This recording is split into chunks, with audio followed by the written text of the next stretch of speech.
Hello दोस्तों, this is Bharat Kumar and you are watching my channel Nirmal info updates. Hold me close till I get up. Time is barely on our side. I don't wanna waste what's left. U.S. President Donald Trump had earlier in the month invited India and Russia to the next G7 summit.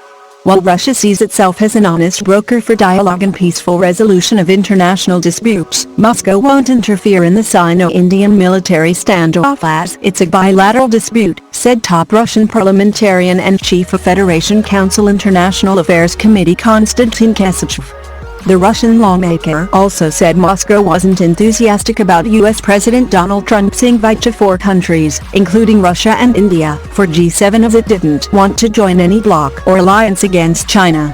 Outlining Russia's position on the LAC situation, Kosachev told Indian journalists that Russia respected the sovereignty of both India and China.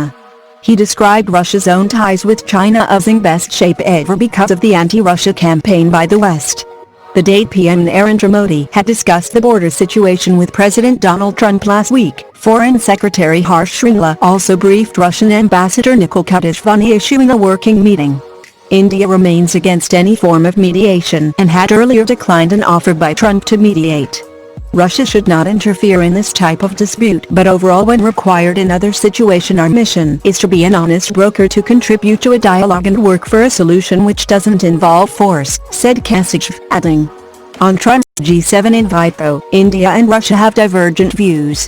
While India was quick to accept the invite, extended to Modi by the US President, Russia has continued to raise questions saying that it was meant to isolate China.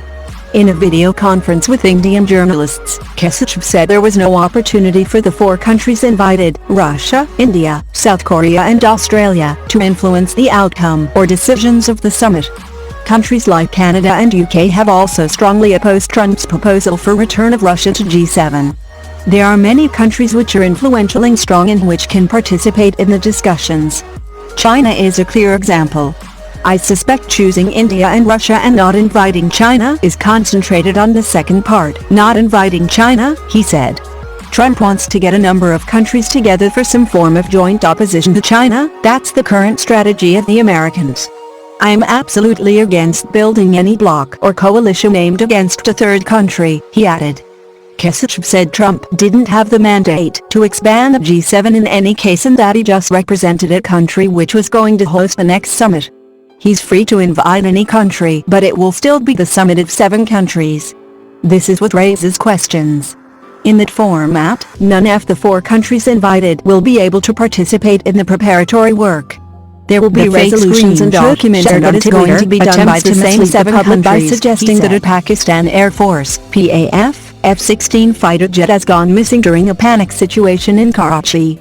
The fake screenshot, widely shared by Indian Twitterati, has surfaced on the same day that Indian media reported panic in Karachi on Tuesday night following what they called were rumors of Indian Air Force fighters crossing the line of control, LOC.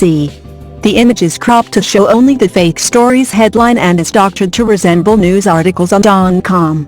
However, certain grammatical and stylistic deviations point to the glaring inauthenticity of the screenshot.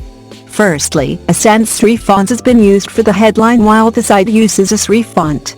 The line serving to separate the headline and the author is like gray in the fake screenshot while .com uses a prominent black-colored line. Additionally, the color of the font used for the author and the timestamp in the fake screenshot appear to be different.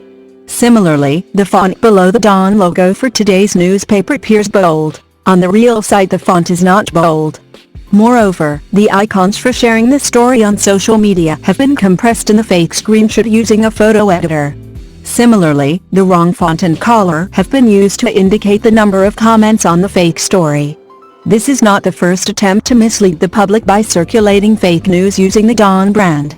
Earlier, in April a fake social media post doctored to pose as .com surfaced on Facebook and Instagram, attempting to mislead the public by suggesting that Army Chief Gen Qamar Javed Bajwa had been possibly infected with COVID-19 and falsely claimed that he was under self-quarantine.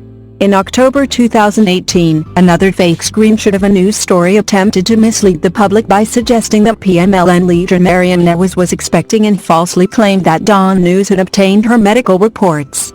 Earlier in August that year, yet another screenshot of a fake news story falsified to look like an article on .com had surfaced on social media in an attempt to mislead the public by implying that Pakistan Tehreek-i-Insaf leader Faisal Reza had withdrawn a petition against the alleged corruption of Karachi Mayor Wasim Akhtar.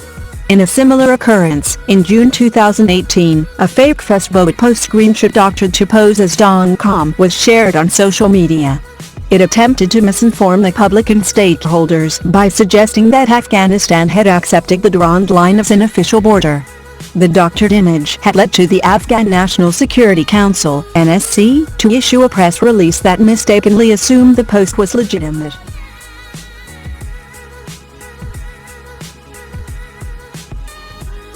Prime Minister Imran Khan's commitment to set up a commission to investigate how Pakistan ended up owing around $6 billion to a mining company which discovered gold and copper in Balochistan has found no takers. Reason: Army's neck-deep role in seizing control of the mines at the cost of Pakistan's economy.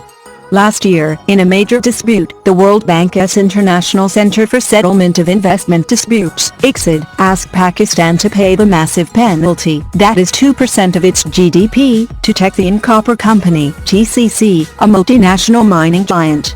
The TCC had acquired the mines at Rakero Deep in Balochistan in 2006. But after the company discovered gold and copper deposits at Rakero Deep, Pakistan rejected its mining lease application in 2011, resulting in a dispute with the TCC claiming $8.5 billion in damages. When the ICSID last year settled the dispute in favor of the TCC, Prime Minister Imran Khan, who was already struggling with an economic crisis inherited from his predecessors, announced to set up a commission to identify the sources and reasons for such a financial disaster. As the fine amounts to 40% of Pakistan's total liquid foreign reserves, the Imran Khan government has been trying to get a stay on the enforcement of the penalty and have made several efforts to get the fine annulled.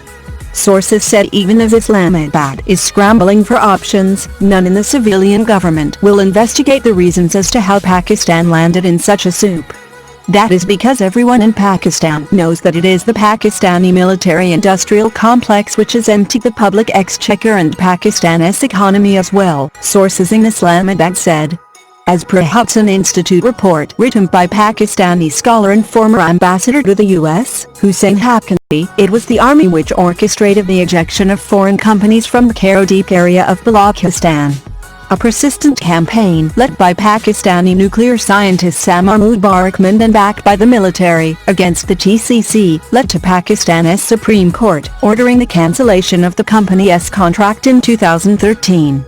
After the discovery of gold and copper mines in Balochistan by the TCC, the military-industrial complex saw an opportunity for itself. The army ensured Mubarakman's company got the contract for mining gold and copper while some of the Rakero Deep mines were turned over to the Metallurgical Corporation of China, MCC. However, as per the Hudson report, neither the Chinese nor the nuclear scientist's company could extract any copper or gold in Rakero Deep.